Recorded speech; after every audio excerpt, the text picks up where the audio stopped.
ಶರಣಾರ್ಥಿ. ನಾನು ಡಾಕ್ಟರ್ ಶಿಲ್ಪಾ ಭಂಡಾರೆ, ಸಹಾಯಕ ಪ್ರಾಧ್ಯಾಪಕಿ, ಶರಣಬಸವೇಶ್ವರ ವಿಜ್ಞಾನ ಮಹಾವಿದ್ಯಾಲಯ ಕಲಬುರಗಿ. ಇವತ್ತು ನಾವು ಸ್ವಲ್ಪ ವಾರ್ನರ್ ಹೈಸನ್ಬರ್ಗ್ ಅವರ ಬಗ್ಗೆ ತಿಳಿದುಕೊಳ್ಳೋಣ. ವಾರ್ನರ್ ಹೈಸನ್ಬರ್ಗ್ ಜರ್ಮನ್ ಭೌತಶಾಸ್ತ್ರಜ್ಞರು ಮತ್ತು ಕ್ವಾಂಟಮ್ ತತ್ವದ ಪ್ರವರ್ತಕರು. ಪಯೋನಿಯರ್, ಇಂಗ್ಲಿಷ್ನಲ್ಲಿ ಪಯೋನಿಯರ್ ಆಫ್ ಕ್ವಾಂಟಮ್ ತತ್ವ ಅಥವಾ quantum mechanics, pioneer of quantum mechanics ಅಂತಾನೂ ಕೂಡ ಅನ್ಬಹುದು. ವಾರ್ನರ್ ಹೈಸನ್ಬರ್ಗ್ ಅವರು ಜರ್ಮನಿಯ ಪ್ರಮುಖ ಭೌತಶಾಸ್ತ್ರಜ್ಞರಲ್ಲಿ ಒಬ್ಬರು. ಅವರ ಹೆಸರು ಕ್ವಾಂಟಮ್ ತತ್ವದ ಮೌಲಿಕ ತತ್ವಗಳನ್ನು ಮತ್ತು ಅಪರೂಪದ ಅನಿಶ್ಚಿತೆಯ ಪ್ರತಿಪಾದನೆ. ಅನಿಶ್ಚಿತತೆಯ ಅಂತಂದ್ರೆ ಅನ್ಸರ್ಟನಿಟಿ ಪ್ರಿನ್ಸಿಪಲ್, ಅನಿಶ್ಚಿತತೆಯ ಪ್ರತಿಪಾದನೆಗಾಗಿ ವಿಶ್ವವಿಖ್ಯಾತಿ ಪಡೆದಿದೆ. ಅವರು ಕ್ವಾಂಟಮ್ ಮೆಕ್ಯಾನಿಕ್ಸ್ ನ ಒಂದು ಪ್ರಮುಖ ತತ್ವವನ್ನು ರೂಪಿಸುವುದರಿಂದ ಅವರ ಕೆಲಸವು ಭೌತಶಾಸ್ತ್ರದ ಮಾರ್ಗವನ್ನು ಸಂಪೂರ್ಣವಾಗಿ ಬದಲಾಯಿಸಿದೆ. ವಾರ್ನರ್ ಕಾರ್ಲ್ ಹೈಸನ್ಬರ್ಗ್ ಇವರು 5 ಡಿಸೆಂಬರ್ 1901 ರಲ್ಲಿ ಜರ್ಮನಿಯ ವುರ್ಜ್ಬರ್ಗ್ ನಲ್ಲಿ ಜನಿಸಿದರು. ಅವರ ತಂದೆ ಡಾಕ್ಟರ್ ಆಗಸ್ಟ್ ಹೈಸನ್ಬರ್ಗ್ ಇವರು ಮಧ್ಯಕಾಲೀನ ಮತ್ತು ಆಧುನಿಕ ಗ್ರೀಕ್ ಅಧ್ಯಯನದ ಪ್ರಾಧ್ಯಾಪಕರಾಗಿದ್ದರು. ತಾಯಿ ಅನ್ನಿ ಹೈಸನ್ಬರ್ಗ್. ಹೈಸನ್ಬರ್ಗ್ ಅವರು ಅನಿಶ್ಚಿತತೆಯ ತತ್ವ ಅಂದ್ರೆ ಅನ್ಸರ್ಟನಿಟಿ ಪ್ರಿನ್ಸಿಪಲ್ ಅವರ ಪ್ರಮುಖ ಕೊಡುಗೆ. ಕ್ವಾಂಟಮ್ ಮೆಕ್ಯಾನಿಕ್ಸ್ ನಲ್ಲಿ ಅವರ ಅನಿಶ್ಚಿತತೆಯ ತತ್ವ ಅನ್ಸರ್ಟನಿಟಿ ಪ್ರಿನ್ಸಿಪಲ್ 1927 ರಲ್ಲಿ ಅವರು ತಮ್ಮ ಪ್ರಸಿದ್ಧ ಅನಿಶ್ಚಿತತೆಯ ತತ್ವವನ್ನು ಪ್ರಸ್ತುತಪಡಿಸಿದರು. ಇದರಲ್ಲಿ ಏನ್ ಹೇಳ್ತಾರೆ ಅಂತಂದ್ರೆ, ಒಂದು ಅಣುವಿನ ಅಂದ್ರೆ ಒಂದು ಎಲೆಕ್ಟ್ರಾನಿನ ಸ್ಥಿತಿ ಮತ್ತು ಆವೇಗ, ಪೊಸಿಷನ್ ಮತ್ತು ಮೊಮೆಂಟಮ್ ಅಂತಂದ್ರೆ it is a product of mass and velocity. ದ್ರವ್ಯರಾಶಿ ಮತ್ತು ವೇಗ, ಆವೇಗ ಅಂತಂದ್ರೆ ದ್ರವ್ಯರಾಶಿ ಮತ್ತು ವೇಗ. ಒಂದು ಅಣುವಿನ ಸ್ಥಿತಿ ಮತ್ತು ಆವೇಗ ಸರಿಯಾಗಿ ನಿಗದಿ ಮಾಡಲು ಸಾಧ್ಯವಿಲ್ಲ. ಅಂದರೆ ಒಂದು ಅಣುವಿನ ಸ್ಥಾನ ಮತ್ತು ಆವೇಗವನ್ನು ಒಟ್ಟಿಗೆ ನಿಖರವಾಗಿ ನಿರ್ಧರಿಸಲು ಸಾಧ್ಯವಿಲ್ಲ. ಅದು ಕೇವಲ ಪ್ರೊಬ್ಯಾಬಿಲಿಟಿಯಲ್ಲಿ ಮಾತ್ರ. ಈ ತತ್ವವು ಭೌತಶಾಸ್ತ್ರದ ಅರ್ಥವನ್ನು ಮರಳಾಗಿ ನೋಡುವಂತೆ ಮಾಡಿತು ಹಾಗೂ ಭೌತಿಕ ಪದ್ಧತಿಗಳಲ್ಲಿ ಹೊಸ ಯುಗವನ್ನು ಆರಂಭಿಸಿತು. ಈ ಅನ್ಸರ್ಟನಿಟಿ ಪ್ರಿನ್ಸಿಪಲ್ ಅಂತಂದ್ರೆ, ಫಾರ್ ಎಕ್ಸಾಂಪಲ್, ಒಂದು ಎಲೆಕ್ಟ್ರಾನ್ ಇಂದ ನಾವೇನಾದ್ರೂ ಅದರದ ಪೊಸಿಷನ್ ತಿಳ್ಕೊಬೇಕಾಗಿತ್ತು ಅಂತಂದ್ರೆ, we need to bombard the electron by using the gamma rays. Gamma rays ಅನ್ನು ಹೊಡೆಯಬೇಕಾಗುತ್ತದೆ ಆ ಎಲೆಕ್ಟ್ರಾನ್ ಮೇಲೆ. ಯಾವಾಗ ಗಾಮಾ ರೇಸ್ ಆ ಎಲೆಕ್ಟ್ರಾನ್ ಮೇಲೆ ಹೊಡಿತೀವಿ, when we bombard the gamma rays on the electron, ಆವಾಗ ಎಲೆಕ್ಟ್ರಾನಿನ ಎನರ್ಜಿ ಸ್ಟೇಟ್ ಆಗ್ಬಹುದು, ಅದರದ್ದು ಪೊಸಿಷನ್ ಆಗ್ಬಹುದು, ಎಲ್ಲನೂ ಕೂಡ ಚೇಂಜ್ ಆಗುತ್ತೆ. ಹಾಗೆ ಆವಾಗ ಅಕ್ಯುರೇಟ್ ಪೊಸಿಷನ್ ಆಗಲಿ ಅಕ್ಯುರೇಟ್ ಮೊಮೆಂಟಮ್ ಆಗಲಿ ಫೈಂಡ್ ಔಟ್ ಮಾಡ್ಲಿಕ್ಕೆ ಸಾಧ್ಯನೇ ಇಲ್ಲ ಅಂತ ಹೇಳ್ತಾರೆ. This is uncertainty principal. Heisenberg 1920 ರಿಂದ 1923 ಮ್ಯೂನಿಚ್ನ ಲಿಡ್ವಿಗ್ ಮ್ಯಾಕ್ಸಿಮಿಲಿಯನ್ ವಿಶ್ವವಿದ್ಯಾಲಯ ಮತ್ತು ಗಾಟಿಂಗ್ಯಾಮ್ನ ಜಾರ್ಜ್ ಆಗಸ್ಟ್ ವಿಶ್ವವಿದ್ಯಾಲಯದಲ್ಲಿ ಭೌತಶಾಸ್ತ್ರ ಮತ್ತು ಗಣಿತವನ್ನು ಅಧ್ಯಯನ ಮಾಡಿದರು. ಮ್ಯೂನಿಚ್ನಲ್ಲಿ ಹೈಸನ್ಬರ್ಗ್ ಆರ್ನಾಲ್ಡ್ ಸೋಮರ್ಫೀಲ್ಡ್ ಮತ್ತು ವಿಲಿಯಂ ವೇನ್ ಅವರಡಿ ಅಧ್ಯಯನ ಮಾಡಿದ್ದರು. ಗಾಟಿಂಗ್ಯಾಮ್ನಲ್ಲಿ ಅವರು ಮ್ಯಾಕ್ಸ್ ಬಾರ್ನ್ ಮತ್ತು ಜೇಮ್ಸ್ ಫ್ರಾಂಕ್ ಅವರೊಂದಿಗೆ ಭೌತಶಾಸ್ತ್ರವನ್ನು, ಡೇವಿಡ್ ಹಿಲ್ಬರ್ಟ್ ಅವರೊಂದಿಗೆ ಗಣಿತವನ್ನು ಅಧ್ಯಯನ ಮಾಡಿದ್ದರು. ಅವರು 1923 ರಲ್ಲಿ ಮ್ಯೂನಿಚ್ನಲ್ಲಿ ಸೋಮರ್ಫೀಲ್ಡ್ ಅವರಡಿ ಡಾಕ್ಟರೇಟ್ ಪಡೆದರು.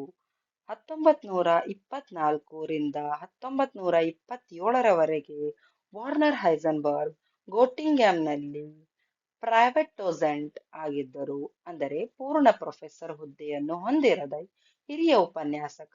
ಇವರನ್ನು ಕನ್ನಡದಲ್ಲಿ ಖಾಸಗಿ ಅಥವಾ ಹಿರಿಯ ಉಪನ್ಯಾಸಕ ಅಥವಾ ಸ್ವತಂತ್ರ ಬೋಧಕ ಎಂದು ಕರೆಯಬಹುದು.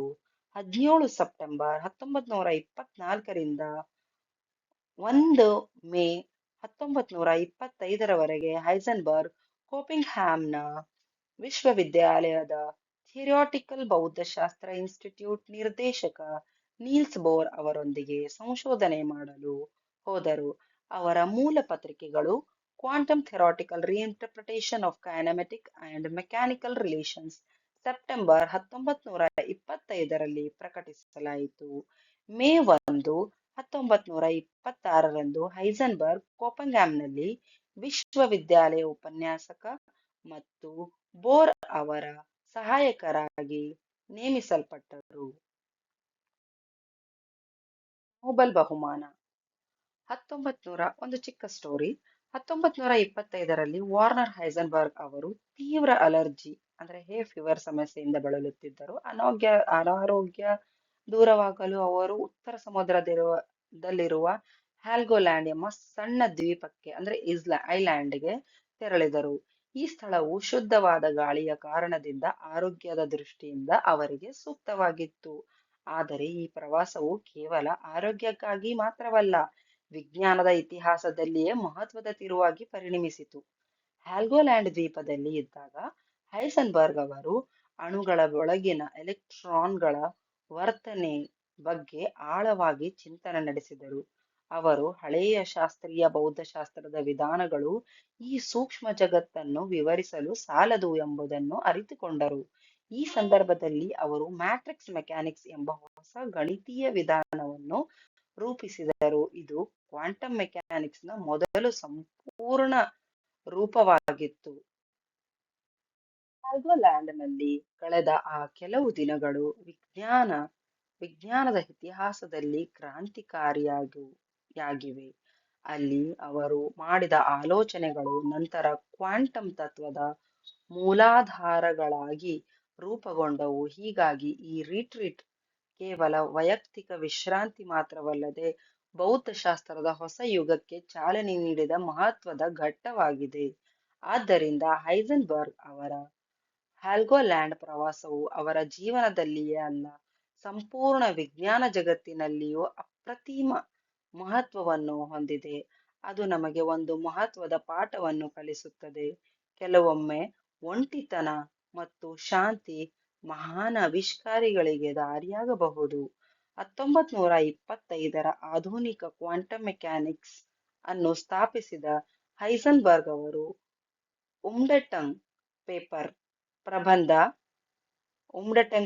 ಅಂದ್ರೆ ಅವ್ರದ್ದು ಪೇಪರ್, ಅದರ ಹೆಸರು ಉಮ್ಡೆಟಂಗ್ ಇತ್ತು. ಬೌದ್ಧ ವಿಜ್ಞಾನಿಗಳು ಮತ್ತು ಇತಿಹಾಸಕಾರರನ್ನು ಗೊಂದಲಕ್ಕೀಡು ಮಾಡಿತು. 1928ರಲ್ಲಿ ಆಲ್ಬರ್ಟ್ ಐನ್ಸ್ಟೀನ್ ಅವರು ವಾರ್ನರ್ ಹೈಸನ್ಬರ್ಗ್, ಮ್ಯಾಕ್ಸ್ ಬಾರ್ನ್ ಮತ್ತು ಪಾಸ್ಕಲ್ ಜಾರ್ಡನ್ ಅವರನ್ನು ನೊಬೆಲ್ ಫಿಸಿಕ್ಸ್ ಬಹುಮಾನಕ್ಕೆ ನಾಮಿನೇಟ್ ಮಾಡಿದರು. ಅಂದ್ರೆ ಆಲ್ಬರ್ಟ್ ಐನ್ಸ್ಟೀನ್ ಅವರು ಆವಾಗ ಫಿಸಿಕ್ಸ್ ನಲ್ಲಿ 3 ಹೆಸರು ಕೊಟ್ರು ನೊಬೆಲ್ ಬಹುಮಾನದ ಸಲುವಾಗಿ. ನಾಮಿನೇಟ್ ಮಾಡಿದ್ರು. ಯಾರ್ಯಾರಿಗೆ ಅಂತಂದ್ರೆ ವಾರ್ನರ್ ಹೈಸನ್ಬರ್ಗ್ ಅವರಿಗೆ, ಮ್ಯಾಕ್ಸ್ ಬಾರ್ನ್ ಅವರಿಗೆ ಮತ್ತು ಪಾಸ್ಕಲ್ ಜಾರ್ಡನ್ ಅವರಿಗೆ. 1932ರ ನೊಬೆಲ್ ಫಿಸಿಕ್ಸ್ ಬಹುಮಾನದ ಘೋಷಣೆಯು 1933 ನವೆಂಬರ್ ವರೆಗೆ ವಿಳಂಬವಾಯಿತು. ಅಂದ್ರೆ ಸ್ವಲ್ಪ ಅವಾಗ್ಲೇ ಅವರು ನೊಬೆಲ್ ಫಿಸಿಕ್ಸ್ ಪ್ರಶಸ್ತಿಯನ್ನು ಘೋಷಣೆ ಮಾಡಲಿಲ್ಲ. ಸ್ವಲ್ಪ ವಿಳಂಬವಾಯಿತು. ಅದು 1933 ನವೆಂಬರ್ ಅಲ್ಲಿ ಹೇಳ್ಬೇಕಾಯ್ತು. ಹೈಸನ್ಬರ್ಗ್ 1932ರ ಬಹುಮಾನವನ್ನು ಕ್ವಾಂಟಮ್ ಮೆಕ್ಯಾನಿಕ್ಸ್ ರಚನೆಗಾಗಿ ಗೆದ್ದಿದ್ದಾರೆ ಎಂಬುದನ್ನು ಘೋಷಿಸಿದರು. ಹೈಸನ್ಬರ್ಗ್ ಅವರ ತತ್ವಗಳು ನಮ್ಮ ದಿನನಿತ್ಯ ಜೀವನದಲ್ಲಿಯೂ ಅನೇಕ ವಿಧದಲ್ಲಿ ಕಾಣಿಸುತ್ತವೆ. ಉದಾಹರಣೆಗೆ ತಂತ್ರಜ್ಞಾನದಲ್ಲಿ ಕಂಪ್ಯೂಟರ್ ಚಿಪ್ಸ್, ನ್ಯೂಕ್ಲಿಯರ್ ಎನರ್ಜಿ ಮತ್ತು ಹಲವಾರು ತಂತ್ರಗಳು ಕ್ವಾಂಟಮ್ ತತ್ವದ ಆಧಾರದಲ್ಲಿ ಅಭಿವೃದ್ಧಿಗೊಂಡಿವೆ. ಹೈಸನ್ಬರ್ಗ್ ಅವರ ಕೊಡುಗೆಗಳು ಕೇವಲ ಭೌತಶಾಸ್ತ್ರದ ವ್ಯಾಪ್ತಿಗೆ ಮಾತ್ರ ಸೀಮಿತವಾಗಿಲ್ಲ, ಅವು ವಿಜ್ಞಾನದ ಇತಿಹಾಸದಲ್ಲಿಯೇ ಒಂದು ಮಹತ್ವಪೂರ್ಣ ಚಿಹ್ನೆಯಾಗಿದೆ. ಅವರ ಹೆಸರು ಸದಾ ವಿಜ್ಞಾನದ ಇತಿಹಾಸದಲ್ಲಿ ಒಂದು ಶಿಖರವಾಗಿ ಉಳಿದುಕೊಂಡಿದೆ. ಹೈಸನ್ಬರ್ಗ್ ರವರು ಇತರ ವಿಜ್ಞಾನಿಗಳು ಮತ್ತು ರಾಜಕೀಯ ಜನರ ಜೊತೆ ಬಹಳ ಉತ್ತಮ ಸಂಬಂಧ ಇರಲಿಲ್ಲ. ಹೈಸನ್ಬರ್ಗ್ ಅವರಿಗೆ ಆಲ್ಬರ್ಟ್ ಐನ್ಸ್ಟೀನ್ ಅವರು ಕೂಡ ಹೆಚ್ಚು ಇಷ್ಟ ಇರಲಿಲ್ಲ. 1933ರಲ್ಲಿ ಅಡಾಲ್ಫ್ ಹಿಟ್ಲರ್ ಅವರ ನಾಜಿ ಪಾರ್ಟಿ ಕೂಡ ವೈಜ್ಞಾನಿಕ ಕ್ಷೇತ್ರದಲ್ಲಿ ತಮ್ಮ ರಾಜಕೀಯ ಹಾಗೂ ಜಾತಿ ತತ್ವಗಳನ್ನು ಒಪ್ಪಿಸುವ ಮೂಲಕ ಹೈಸನ್ಬರ್ಗ್ ಅವರ ಮೇಲೆ ಒತ್ತಡವನ್ನು ಹಾಕಿತ್ತು. ಹೈಸನ್ಬರ್ಗ್ ನಾಜಿ ಪಾರ್ಟಿ ಸೇರಲಿಲ್ಲ. ಅವರು ತಮ್ಮ ವೈಜ್ಞಾನಿಕ ಕಾರ್ಯದಲ್ಲಿ ರಾಜಕೀಯದಿಂದ ದೂರವಿರಲು ಪ್ರಯತ್ನಿಸಿದರು. 1935ರಲ್ಲಿ ಅರ್ನಾಲ್ಡ್ ಸಮರ್ಫೆಲ್ಡ್ ನಿವೃತ್ತಿಯಾದಾಗ ಮ್ಯೂನಿಕ್ ವಿಶ್ವವಿದ್ಯಾಲಯದಲ್ಲಿ ಅವರ ಸ್ಥಾನಕ್ಕೆ ಹೈಸನ್ಬರ್ಗ್ ಸಹಜ ಅಭ್ಯರ್ಥಿಯಾಗಿದ್ದರು. ಆದರೆ ಆ ಸಮಯದಲ್ಲಿ ನಾಜಿ ಸಿದ್ಧಾಂತ ದಲ್ಲಿಯೂ ವ್ಯಾಪಿಸಿತ್ತು. ಜಾನ್ ಸ್ಟಾರ್ಕ್ ಮತ್ತು ಫಿಲಿಪ್ ಲಿಯೋನಾರ್ಡ್ ಇವರಿಬ್ಬರೂ ಕೂಡ ನೊಬೆಲ್ ಪ್ರಶಸ್ತಿ ವಿಜೇತರು.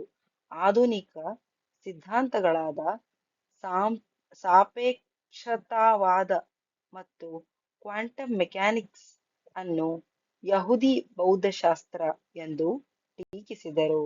ಹೈಸನ್ಬರ್ಗ್ ಮತ್ತು ಸೋಮರ್ಫೀಲ್ಡ್ ವಿರುದ್ಧ ನಡೆದ ಈ ಅಭಿಯಾನ 1939ರಲ್ಲಿ ಸೋಮರ್ಫೀಲ್ಡ್ ಅವರು ವಿಲಿಯಂ ಮುಲ್ಲರ್ ಅವರನ್ನು ಉತ್ತರಾಧಿಕಾರಿಯಾಗಿ ನೇಮಕ ಮಾಡುವ ಮೂಲಕ ಅಂತ್ಯಗೊಂಡಿತು.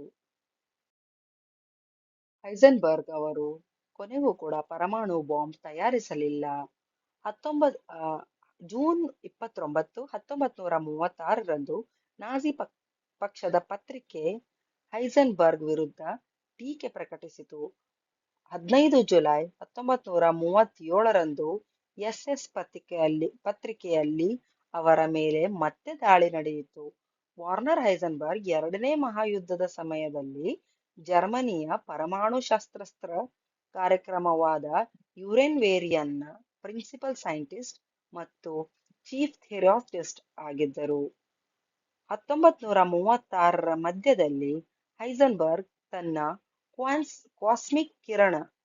ಕಾಸ್ಮಿಕ್ ರೇಸ್ ಮಳೆಯ ಸಿದ್ಧಾಂತವನ್ನು 2 ಪ್ರಬಂಧಗಳಲ್ಲಿ ಮಂಡಿಸಿದರು. ಮುಂದಿನ 2 ವರ್ಷಗಳಲ್ಲಿ ಇನ್ನೂ 4 ಪ್ರಬಂಧಗಳು. ಡಿಸೆಂಬರ್ 1938ರಲ್ಲಿ ಜರ್ಮನ್ ರಸಾಯನಶಾಸ್ತ್ರಜ್ಞರಾದ ಒಟ್ಟೋ ಹಾನ್ ಮತ್ತು ಫ್ರಿಟ್ಜ್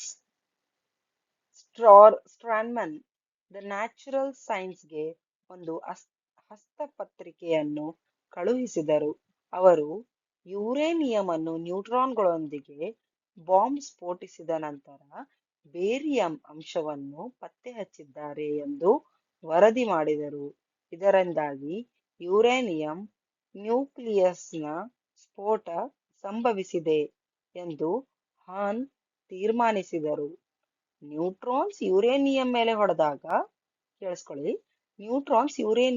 ಹೊಡೆದಾಗ ಯುರೇನಿಯಂ ನ್ಯೂಕ್ಲಿಯರ್ ಫಿಷನ್ ಆಗುತ್ತದೆ. ಅದು ನಿಜವಾಗಿಯೂ ಹೈಸನ್ಬರ್ಗ್ ರವರ ಪರೀಕ್ಷೆಗಳಲ್ಲಿ ಭಾಗವಾಗಿತ್ತು. ಆಲ್ಬರ್ಟ್ ಐನ್ಸ್ಟೀನ್ ಕೂಡ ಇದನ್ನು ಗಮನಿಸಿದರು. ನ್ಯೂಕ್ಲಿಯರ್ ರಿಯಾಕ್ಷನ್ ಒಂದೇ ಸಣ್ಣ ಪ್ರಮಾಣದಲ್ಲಿ ಕೂಡ ಅಪಾರ ಶಕ್ತಿಯನ್ನು ಬಿಡುಗಡೆ ಮಾಡುತ್ತದೆ ಎಂದು ಅವರು ಪ್ರತಿಪಾದಿಸಿದರು. ಅವರು ಫಿಷನ್ ಶಕ್ತಿಯ ಭವಿಷ್ಯದ ಪರಿಣಾಮಗಳ ಬಗ್ಗೆ ಎಚ್ಚರಿಕೆ ನೀಡಿದ್ರು ಮತ್ತು ಅದರಿಂದ ಮಹಾ ನಾಶಕಾರಕ ಶಕ್ತಿಯು ಉದ್ಭವಿಸುತ್ತದೆ ಎಂದು ಭಯಪಟ್ಟರು. ಹೈಸನ್ಬರ್ಗ್ ನ್ಯೂಕ್ಲಿಯರ್ ಫಿಷನ್ ಬಗ್ಗೆ ತಿಳಿದಿದ್ದರೂ ಅವರು ಪರಮಾಣು ಬಾಂಬು ನೇರವಾಗಿ ತಯಾರಿಸಲಿಲ್ಲ. ಜೂನ್ 4, 1942ರಲ್ಲಿ ಜರ್ಮನಿಯ ಶಸ್ತ್ರಾಸ್ತ್ರ ಸಚಿವ ಆಲ್ಬರ್ಟ್ ಸ್ಪೀರ್ ಅವರು ಹೈಸನ್ಬರ್ಗ್ ಅವರನ್ನು ಕರೆಸಿ ಯುರೇನ್ವೇರಿಯಂ ಸಂಶೋಧನೆಗಳನ್ನು ಪರಮಾಣು ಶಸ್ತ್ರಾಸ್ತ್ರಗಳ ಬಗ್ಗೆ ಅಭಿವೃದ್ಧಿಗೆ ತಲುಪುವ ಸಾಧ್ಯತೆಗಳನ್ನು ಕುರಿತು ವರದಿ ನೀಡಲು ಕೇಳಿದರು. 1945ಕ್ಕಿಂತ ಮೊದಲು ಬಾಂಬ್ ಅನ್ನು ನಿರ್ಮಿಸಲು ಸಾಧ್ಯವಿಲ್ಲ, ಏಕೆಂದರೆ ಅದಕ್ಕೆ ಗಮನಾರ್ಹ ಆರ್ಥಿಕ ಸಂಪನ್ಮೂಲಗಳು ಮತ್ತು ಸಿಬ್ಬಂದಿಗಳ ಸಂಖ್ಯೆ ಬೇಕಾಗುತ್ತದೆ ಎಂದು ಹೈಸನ್ಬರ್ಗ್ ಸ್ಪೀರ್ಗೆ ತಿಳಿಸಿದರು. ಅಂದ್ರೆ ಜೂನ್ 4, 1942ರಲ್ಲಿ ಜರ್ಮನಿಯ ಶಸ್ತ್ರಾಸ್ತ್ರ ಸಚಿವ ಆಲ್ಬರ್ಟ್ ಸ್ಪೀರ್ ಅವರು ಹೈಸನ್ಬರ್ಗ್ ಅವರಿಗೆ ಒಂದು ರಿಪೋರ್ಟ್ ಕೊಡಲು ಹೇಳಿದರು. ಯುರೇನ್ವೇರಿಯಂ ಸಂಶೋಧನೆಯನ್ನು ಪರಮಾಣು ಶಸ್ತ್ರಾಸ್ತ್ರಗಳ ಅಭಿವೃದ್ಧಿ ಮಾಡಬೇಕು, ಪರಮಾಣುಗಳ ತಯಾರು ಮಾಡಬೇಕು, ಪರಮಾಣು ಬಾಂಬ್ ತಯಾರು ಮಾಡಬೇಕು. ಅದು ಎಲ್ಲಿಗೆ ಬಂತು ಅಂತ ಹೈಸನ್ಬರ್ಗ್ ಅವರಿಗೆ ಸ್ಪೀರ್ ಅವರು ಕೇಳ್ತಾರೆ.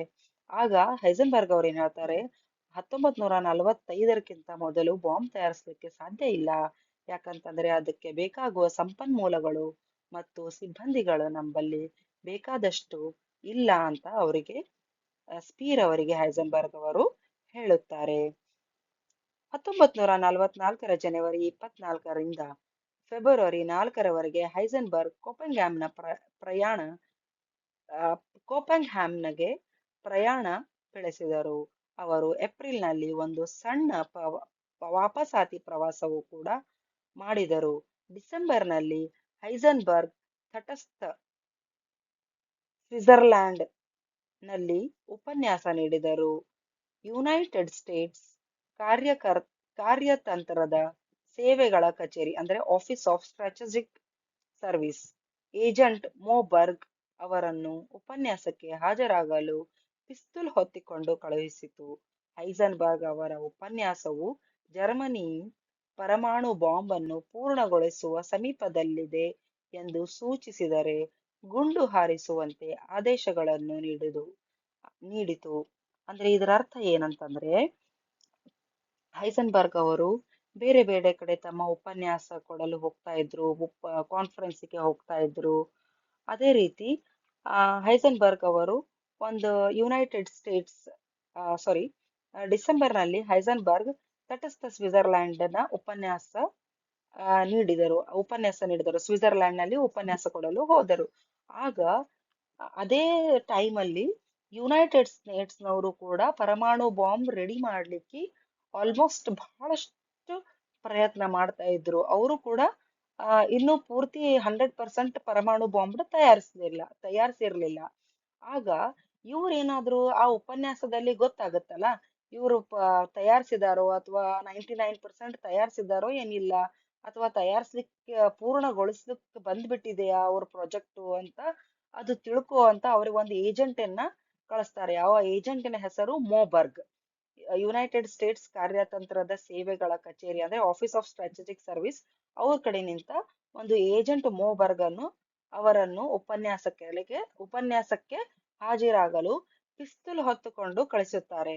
ಅಂದ್ರೆ ಅವ್ರದ್ದು ಏನಾದ್ರೂ ಕಂಪ್ಲೀಷನ್ ಅಲ್ಲಿ ಬಂದಿತ್ತು, ಇದು ಪರಮಾಣು ಬಾಂಬ್ ತಯಾರಿಸುವುದು ಕಂಪ್ಲೀಷನ್ ಅಲ್ಲಿ ಬಂದಿತ್ತು ಅಂತಂದ್ರೆ ಇಮಿಡಿಯೇಟ್ ಆಗಿ ಗುಂಡು ಹೊಡಿಬೇಕು ಅಂತ ಆದೇಶ ನೀಡ್ತಾರೆ.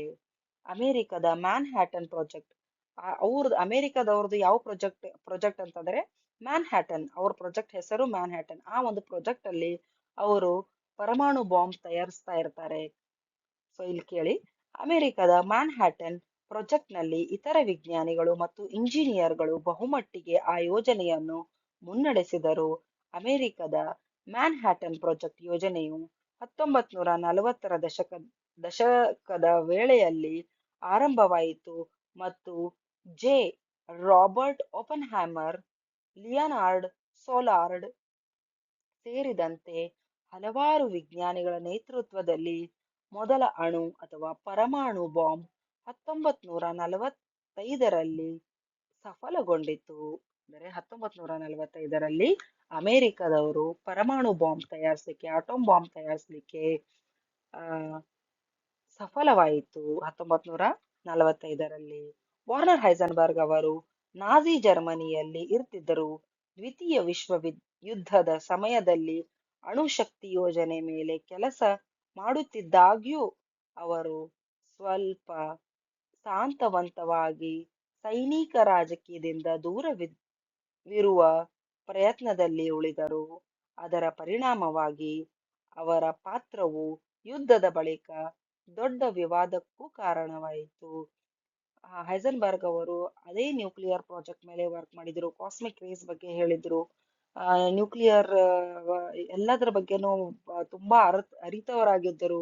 ಆದ್ರೂ ಕೂಡ ವಿಶ್ವಯುದ್ಧ 2 ವರ್ಲ್ಡ್ ವಾರ್ 2 ಜರ್ಮನ್ದವರು ಸೋತಿದ್ದ ಕಾರಣದಿಂದ ಇವರು ಸೋತಿದ್ದ ಕಾರಣದಿಂದ ಇವರ ಪಾತ್ರದಿಂದ ಯುದ್ಧದ ಬಳಿಕ ಒಂದು ದೊಡ್ಡ ವಿವಾದಕ್ಕೂ ಕಾರಣವಾಯಿತು ಅಂತ ಹೇಳಬಹುದು. ವಾರ್ನರ್ ಹೈಸನ್ಬರ್ಗ್ ಭಾರತಕ್ಕೆ ಪ್ರವಾಸ.